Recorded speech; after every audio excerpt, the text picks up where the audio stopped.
नमस्कार दोस्तों, स्वागत है आपका हमारे YouTube चैनल एग्जाम गुरु में। दोस्तों, हमारी जो बहुत ही इंपॉर्टेंट सीरीज हमने चालू की है रेलवे एनसीईआरटी, बहुत ही स्पेशल सीरीज है। उसके अंतर्गत आज मैं आपके लिए दूसरे नंबर का वीडियो लेकर आ गया हूं। इसके पहले इस सीरीज का एक वीडियो आ गया है, अगर आपने नहीं देखा तो देख लीजिएगा। मैंने प्लेलिस्ट बना दी है और उसका लिंक डिस्क्रिप्शन बॉक्स में दे दिया है। जो आज नए बच्चे आए उनको मैं शुरू के 1 मिनट में फटाफट समझा देता हूं कि यह सीरीज कितनी महत्वपूर्ण है। देखिए, जो भी बच्चे एनटीपीसी या फिर ग्रुप डी एग्जाम्स की तैयारी कर रहे हैं उनके लिए हमने 3000 क्वेश्चन की एक सीरीज स्टार्ट की है। और देखिए, 3000 क्वेश्चन मैं आपको 100 वीडियो के अंतर्गत दूंगा और हर वीडियो में आपको 30 क्वेश्चन दूंगा। समझिए आप, बहुत ही इंपॉर्टेंट है। ज्यादा लंबा वीडियो नहीं रहेगा, 10 से 15 मिनट का वीडियो लेकर के बहुत ही नॉलेजेबल और इंटरेस्टिंग वीडियो रहेगा, ठीक है ना। मतलब अगर आप एनटीपीसी और ग्रुप डी में पूरे मार्क्स प्राप्त करना चाहते हैं तो इस वीडियो के एक भी वीडियो को मत छोड़िएगा इस सीरीज के, ठीक है ना। और एक भी क्वेश्चन को मत छोड़िए और हर क्वेश्चन का आंसर कमेंट बॉक्स में दीजिए। देखिए, मैंने एनसीईआरटी बुक से सभी subjects, history, polity, geography, sports, economy, physics, chemistry, biology, सभी सब्जेक्ट्स के क्वेश्चन लिए, इसलिए सीरीज बहुत ही इंपॉर्टेंट है। चलिए, आज का हमारा जो दूसरे नंबर का वीडियो शुरू करते हैं। वीडियो शुरू करने से पहले बस आपसे एक ही चीज कहना चाहते हैं कि प्लीज, अगर आप चाहते हैं कि सीरीज कंटिन्यू रहे तो प्लीज वीडियो को एक लाइक करें सभी स्टूडेंट जो भी देख रहे हैं वीडियो, और वीडियो को ज्यादा से ज्यादा शेयर करें व्हाट्सएप, फेसबुक, टेलीग्राम, सब जगह पर, ठीक है ना। तो ये बहुत ही इंटरेस्टिंग और बहुत ही इंपॉर्टेंट सीरीज रहने वाली है। आपकी exams NTPC and group D exam 2021 में जो होने वाले हैं उनके लिए बहुत ही महत्वपूर्ण है। तो चलिए, पहले नंबर का क्वेश्चन देखेंगे। हर बच्चे को कमेंट बॉक्स में आंसर देना है, ठीक है ना। सबसे पहला प्रश्न स्क्रीन पर देखिएगा, एलोरा का कैलाश मंदिर किसने बनाया? बताएंगे बच्चों, एलोरा का जो कैलाश मंदिर है, कैलाशनाथ मंदिर है, वो इनमें से किसने बनवाया है? बहुत ही महत्वपूर्ण प्रश्न है पहला ही। तो नोट कीजिए, बनाया गया है दोस्तों राष्ट्रकूट राजा कृष्ण द्वितीय के द्वारा। किसके द्वारा? राष्ट्रकूट राजा कृष्ण द्वितीय के द्वारा बनवाया गया है। मैं आपको एक और चीज बता दूं कि जो एलोरा के जो 34 मठों और गुफाओं में जो कैलाशनाथ का मंदिर है ना, वो सबसे विश्व प्रसिद्ध है। कैसा है? सबसे विश्व प्रसिद्ध है कैलाशनाथ का मंदिर एलोरा के 34 और गुफाओं में। चलिए, अगले प्रश्न की ओर चलते हैं। नेक्स्ट क्वेश्चन देखिएगा स्क्रीन पर। हर बच्चों को कमेंट बॉक्स में आंसर देना, ठीक है ना। याद होंगे आपको, 3000 क्वेश्चन याद करवा रहा हूं मैं आपको। विश्व का सबसे बड़ा भूतापीय ऊर्जा प्लांट किस देश में स्थित है? तो नोट कीजिएगा, जो विश्व का सबसे बड़ा भूतापीय ऊर्जा प्लांट है वो स्थित है दोस्तों अमेरिका में। कहां पर स्थित है? अमेरिका में भी। और अमेरिका में कहां पर स्थित है स्पेशली? तो ये कैलिफोर्निया में स्थित है। दोस्तों नोट करते जाना कमेंट बॉक्स में, ठीक है ना। अगर आंसर नहीं पता हो तो जब मैं लिखूं ना तो कमेंट बॉक्स में वीडियो पॉज करके नोट करना, लेकिन क्योंकि सभी प्रश्न बहुत ही महत्वपूर्ण है, ठीक है ना। तो कहां पर है सबसे बड़ा भूतापीय ऊर्जा प्लांट? अमेरिका के कैलिफोर्निया में। चलिए, अगले प्रश्न की ओर चलते हैं। 1 कैलोरी 1 ग्राम तांबे को तापमान को अनुमानतः कितना बढ़ाने में समर्थ है? पूछा यहां पर कि जो 1 कैलोरी होती है वो 1 ग्राम तांबे के तापमान को अनुमानतः कितना बढ़ाने में समर्थ होता है? तो दोस्तों ये होता है 1 डिग्री सेंटीग्रेड। कितना बढ़ा जाता है? 1 डिग्री सेंटीग्रेड। अब बात आती है कैलोरी क्या होती है। देखिए, कैलोरी क्या होती है? 1 ग्राम जल को 1 डिग्री सेंटीग्रेड ताप बढ़ाने के लिए आवश्यक ऊष्मा के परिणाम को कैलोरी कहा जाता है। क्या कहा जाता है? कैलोरी को। अगर आप 1 ग्राम जल के तापमान को 1 डिग्री सेंटीग्रेड बढ़ाना चाहते हैं तो आवश्यक ऊष्मा के परिणाम को कैलोरी कहा जाता है, ठीक है ना। इंपॉर्टेंट क्वेश्चन है, बहुत ही नोट करना, 1 डिग्री सेंटीग्रेड। चलिए, नेक्स्ट क्वेश्चन देखना। साधारण मशीन की क्षमता सामान्यतः दर्शाई जाती है। बताएंगे दोस्तों, साधारण मशीन की क्षमता सामान्यतः दर्शाई जाती है। तो नोट करना, किलोवाट में। किसमें दर्शाई जाती है? किलोवाट में। ऑप्शन नंबर सी इस क्वेश्चन का बिल्कुल सही उत्तर जाएगा। चलिए, अगले प्रश्न की ओर चलते हैं। योजना आयोग के पहले उपाध्यक्ष कौन थे? बच्चों बताना, इंपॉर्टेंट क्वेश्चन है। तो नोट कीजिएगा, योजना आयोग के पहले उपाध्यक्ष थे गुलजारी लाल नंदा। ऑप्शन नंबर इस क्वेश्चन का बिल्कुल सही उत्तर जाएगा। चलिए, अगले प्रश्न की ओर चलते हैं दोस्तों। नेक्स्ट क्वेश्चन देखिएगा, इंडोनेशिया में खेती का तरीका लदान भारत के किस हिस्से में प्रचलित है? बच्चों बताना, इंपॉर्टेंट क्वेश्चन है। इंडोनेशिया में खेती का तरीका लदान भारत के किस हिस्से में प्रचलित है? तो नोट कीजिए, ये भारत के उत्तर पूर्व भारत में प्रचलित है। दोस्तों कहां पर प्रचलित है? उत्तर पूर्व भारत में। एक और चीज बता दूं कि जो लद्दाख है दक्षिण पूर्व एशिया में की जाने वाली एक किस्म की स्थानांतरणीय कृषि है। किस तरह की कृषि है? शिफ्टिंग कल्टीवेशन, ठीक है ना, स्थानांतरणीय कृषि। चलिए, नेक्स्ट क्वेश्चन क्यों चलते हैं। अंतर्राष्ट्रीय जैव विविधता का मुख्य कार्यालय कहां पे? बच्चों बताना, अंतर्राष्ट्रीय जैव विविधता का मुख्य कार्यालय कहां पे? तो नोट कीजिए, इटली में है। वेरी इंपॉर्टेंट है। अंतर्राष्ट्रीय जैव विविधता का मुख्य कार्यालय कहां पर है? इटली। कमेंट बॉक्स में नोट करना, ठीक है ना। चलिए, अगले प्रश्न की ओर चलते हैं। भारतीय राष्ट्रीय कांग्रेस के पहले मुस्लिम अध्यक्ष कौन थे? बच्चे बताना। तो भारतीय राष्ट्रीय कांग्रेस के जो पहले मुस्लिम अध्यक्ष थे वो थे बदरुद्दीन तैयब जी। कौन थे दोस्तों? बदरुद्दीन तैयब जी, जो कि भारतीय राष्ट्रीय कांग्रेस के पहले मुस्लिम अध्यक्ष माने जाते हैं। ठीक है ना। चलिए अगले प्रश्न की ओर चलते हैं। एक और चीज बता दूं मैं आपको यहाँ पर कि जो दूसरे भारत के मुख्य न्यायाधीश थे वो भी कौन थे, बदरुद्दीन तैयब जी थे। ठीक है ना, बॉम्बे में पहले भारतीय बैरिस्टर भी थे। ठीक है ना, तो ये चीजें भी आप याद रखना साथ में। चलिए नेक्स्ट क्वेश्चन है ना, शाश्वत नगर अथवा इटरनल सिटी किसे कहा जाता है, बताएंगे दोस्तों। शाश्वत नगर मतलब इटरनल सिटी किसे कहा जाता है, तो दोस्तों ये कहा जाता है रोम को। इटली की राजधानी है ना रोम, उसको कहा जाता है। बहुत ही महत्वपूर्ण प्रश्न है। देखिए इस शहर में पोप का निवास स्थल भी, आपको ये भी पता होगा। इटली की जो राजधानी है रोम, वहां को उसको शाश्वत नगर कहा जाता है, इटरनल सिटी। और यह यहाँ पर इस शहर में पोप का निवास स्थल भी है। ठीक है ना, और यह शहर रोमन कैथोलिक ईसाइयों के लिए महत्वपूर्ण है। किनके लिए, रोमन कैथोलिक ईसाइयों के लिए महत्वपूर्ण है। चलिए नेक्स्ट क्वेश्चन देखना, कश्मीर में शालीमार और निशात बाग किसने बनवाया, तो नोट कीजिए जो कश्मीर में शालीमार और निशात बाग है वो बनवाया है दोस्तों जहांगीर के द्वारा। किसके द्वारा बनाया गया है, जहांगीर के द्वारा। ऑप्शन नंबर 20 क्वेश्चन का बिल्कुल सही हो जाएगा। चलिए नेक्स्ट क्वेश्चन को चलते हैं, निम्नलिखित में से कौन सी सुरंग इटली और फ्रांस को जोड़ती है, बताएंगे दोस्तों। निम्नलिखित में से कौन सी सुरंग इटली और फ्रांस को जोड़ती है, तो नोट कीजिएगा ये जोड़ती है मोंट ब्लांक सुरंग। कौन सी, मोंट ब्लांक सुरंग, जो कि क्या करती है, इटली और फ्रांस को जोड़ती है। देखिए ये सुरंग कब खुली थी, तो मैं आपको बता दूं 19 जुलाई 1965 को खुली थी। कब खुली थी, 19 जुलाई 1965 को खोली गई थी मोंट ब्लांक सुरंग। ठीक है ना, इसकी कुल लंबाई भी नोट कर लीजिए कितनी है, 11 किलोमीटर के लगभग है। 11 किलोमीटर के लगभग है इसकी कुल लंबाई। ठीक है ना, बहुत ही महत्वपूर्ण प्रश्न है।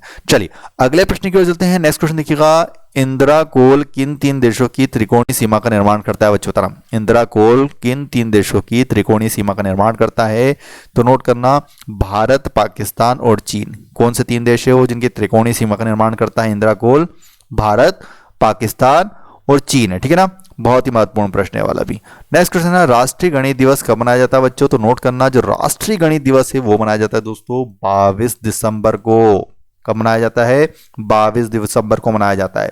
क्यों मनाया जाता है, देखिए क्योंकि इस दिन जो प्रसिद्ध गणितज्ञ थे श्रीनिवास रामानुजन, उनका जन्मदिन मनाया जाता है 22 दिसंबर को। इसलिए प्रतिवर्ष 22 दिसंबर को राष्ट्रीय गणित दिवस मनाया जाता है। ठीक है ना, नोट अब याद रखना क्यों मनाया जाता है, क्योंकि इस दिन किनका जन्मदिन है, श्रीनिवास रामानुजन का, जो कि बहुत बड़े गणितज्ञ हैं प्रसिद्ध, श्रीनिवास रामानुजन। ठीक है ना, चलिए नेक्स्ट क्वेश्चन है, भारत का पहला पंजीकृत ट्रेड यूनियन कौन सा था, बताएंगे। भारत का पहला पंजीकृत ट्रेड यूनियन कौन सा था, नोट कीजिएगा ये था दोस्तों मद्रास लेबर यूनियन, जो कि भारत का पहला पंजीकृत ट्रेड यूनियन माना जाता है। इसकी स्थापना कब की गई थी, तो 1918 में की गई थी। ठीक है ना, किन्ने की थी, तो बीपी वाडिया और वी कल्याण सुंदरम के द्वारा की गई थी। 2 लोगों के द्वारा, किनके द्वारा, बीपी वाडिया और वी कल्याण सुंदरम के द्वारा। ठीक है ना, कब की गई थी, 1918 में। चलिए नेक्स्ट क्वेश्चन की ओर चलते हैं, जो पवनें अपनी दिशा नहीं बदलती उन्हें क्या कहा जाता है, तो नोट करना जो पवनें अपनी दिशा नहीं बदलती है उन्हें ग्रहीय पवनें कहा जाता है दोस्तों। क्या कहा जाता है, ग्रहीय पवनें कहा जाता है। ठीक है ना, option number C is right answer. चलिए अगला प्रश्न देखिएगा, निम्नलिखित में से किस गैस का उपयोग बैक्टीरिया को मारने में किया जाता है, तो नोट करना इनमें से किस गैस का प्रयोग किया जाता है बैक्टीरिया को मारने में, तो ये किया जाता है दोस्तों क्लोरीन गैस का प्रयोग। किस गैस का प्रयोग, क्लोरीन गैस। कमेंट बॉक्स में नोट करना, इंपॉर्टेंट है। ठीक है ना, पूछा जाता है, साइंस का क्वेश्चन है। चलिए नेक्स्ट क्वेश्चन देखना, बेरिंग जल मरुमध्य निम्नलिखित में से किससे अलग करता है, तो देखिए जो बेरिंग जल मरुमध्य आपने बहुत सुना होगा ज्योग्राफी में जब पढ़ा था अपन ने स्कूल में, तो ये करता है दोस्तों उत्तरी अमेरिका व एशिया को। किसको अलग करता है, उत्तरी अमेरिका व एशिया को अलग करता है। ठीक है ना, जो बेरिंग जल मरुमध्य मैं आपको बता दूं प्रशांत महासागर में रूस और संयुक्त राज्य अमेरिका के बीच स्थित है। किसके बीच स्थित है, रूस और संयुक्त राज्य अमेरिका के बीच स्थित है, प्रशांत महासागर में। ठीक है ना, ऑप्शन नंबर 20 क्वेश्चन का बिल्कुल सही हो जाएगा। और कुछ फैक्ट्स भी बता रहा हूं मैं आपको एक्स्ट्रा।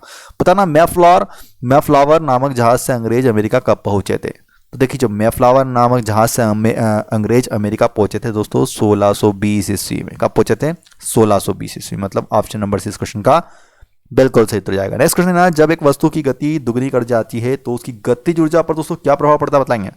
जब एक वस्तु की गति दुगनी कर दी जाती है तो उसकी गतिज ऊर्जा पर प्रभाव पड़ता है दोस्तों चौगुनी बढ़ जाती है, उसकी गतिज ऊर्जा क्या हो जाती है, चौगुनी हो जाती है। ठीक है ना, ऑप्शन नंबर 20 क्वेश्चन का बिल्कुल सही उत्तर जाएगा। नेक्स्ट क्वेश्चन है, इनमें से कौन सा शिलालेख सातवाहन काल से संबंधित, बताएंगे दोस्तों। इनमें से कौन सा शिलालेख सातवाहन काल से संबंधित, नोट करना नासिक। कौन सा, नासिक का जो शिलालेख है वो सातवाहन काल से संबंधित है, बहुत ही महत्वपूर्ण है। इसे गौतमी पुत्र जो शातकर्णी की माँ गौतमी ने बनवाया था। इसे किसने बनवाया था? गौतमी पुत्र शातकर्णी की मां गौतमी ने बनवाया था। ठीक है ना, इंपॉर्टेंट रहेगा ये क्वेश्चन भी। नेक्स्ट क्वेश्चन है, निम्नलिखित में से क्या भारत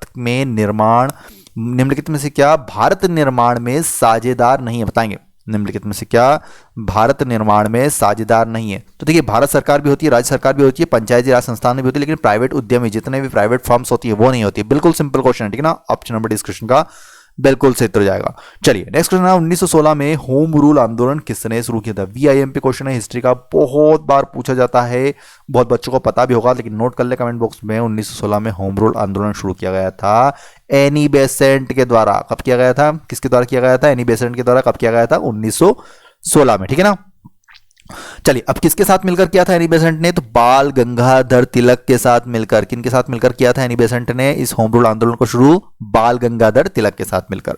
नेक्स्ट क्वेश्चन है, 1907 में कांग्रेस के सूरत अधिवेशन की अध्यक्षता किसने की थी? इंपॉर्टेंट क्वेश्चन रहेगा, तो नोट कीजिएगा, रास बिहारी बोस ने की थी। तो 1907 में कांग्रेस का सूरत अधिवेशन हुआ था, उसकी अध्यक्षता रास बिहारी बोस के द्वारा की गई थी। नेक्स्ट क्वेश्चन है स्क्रीन पर, जोंगसोंग चोटी किस राज्य में स्थित? दोस्तों तो नोट कीजिएगा, जो जोंगसोंग चोटी है वो स्थित है दोस्तों सिक्किम राज्य में।